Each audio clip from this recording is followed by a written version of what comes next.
3, 2, 1.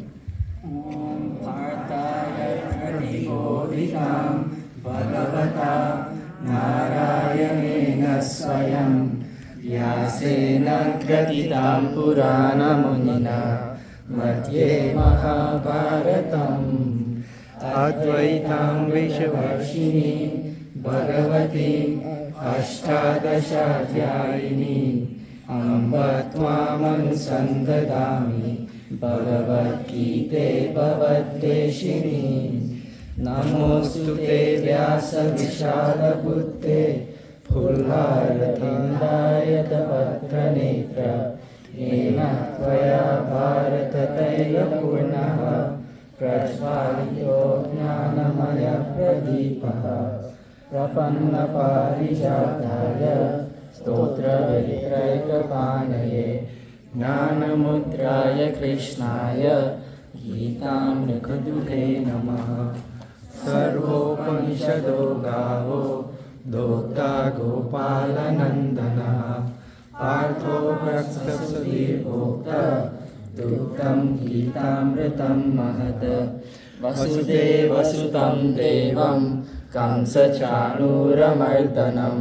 देवकी परमानन्दं कृष्णं वन्दे जगद्गुरुं भीष्मद्रोणतथा जयद्रथजला गान्धारनीलोत्पला शल्यत्याहवती कृतेन वहनी कर्णेन वेलाकुला अश्वत्थामविकर्णघोरमकरा दुर्योधनावर्तिनी सोत्तीर्णा खलु पाण्डवैरननदी कैवर्तकेशवः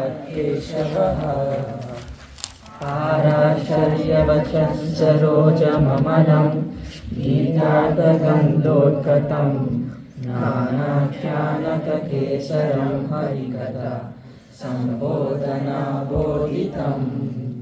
लोके सज्जनषट्पदैरहरः पेपीयमानं मुदा भूया भारतपङ्कजं कलिमला रघुवंशिनां श्रेयसे मूकं करोति वाचालं पङ्गुं लङ्घयते गिरिं यत्कृपातमहं वन्दे परमानन्दमाधवम् यं ब्रह्मा वरुणेन्द्ररुद्रमरुतः शृण्वन्ति दिव्यैः सभैः वेदैः साङ्गपदक्रमोपनिषदैः गायन्ति यं सामगाः ज्ञानावस्थितसद्गतेन मनसा पश्यन्ति यं योगिनो यस्यान्तं न विदुःसुरासुरगणाः देवाय तस्मै नमः। सर्वधर्मान् परित्यज्य मामेकं शरणं व्रज अहं त्वां सर्वपापेभ्यः मोक्षयिष्यामि मा शुचः।